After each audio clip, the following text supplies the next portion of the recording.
یونانی کہتے ہیں کہ عورت سانپ سے زیادہ خطرناک ہے۔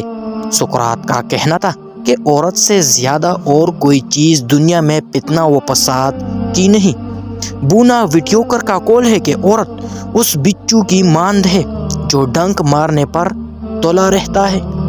یوحنا کا قول ہے کہ عورت شر کی بیٹی ہے اور امن و سلامتی کی دشمن۔ رومن کیتھولک فرقہ کی تعلیمات کی روح سے عورت کلام مقدس کو چھو نہیں سکتی اور عورت کو گرجا گھر میں داخل ہونے کی اجازت نہیں۔ عیسائیوں کی سب سے بڑی حکومت روم الکبریٰ میں عورتوں کی حالت لونڈیوں سے بھی بدتر ہے۔ یورپ کی بہادر ترین عورت جون آف آرک کو زندہ جلا دیا گیا تھا۔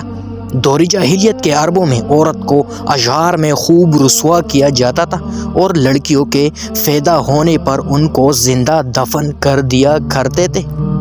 لیکن محسن انسانیت رحمت للعالمین حضرت محمد مصطفیٰ صلی اللہ علیہ وآلہ وسلم نے عورت کو وہ مقام عطا فرمایا جو آج تک کسی مذہب میں حاصل نہیں۔ اب اگر عورت ماں ہے تو اس کے پاؤں کے نیچے جنت، بیٹی ہے تو بخشش کا ذریعہ، بیوی ہے تو ایمان کی تکمیل کا ذریعہ، بہن ہے تو غیرت کا ذریعہ۔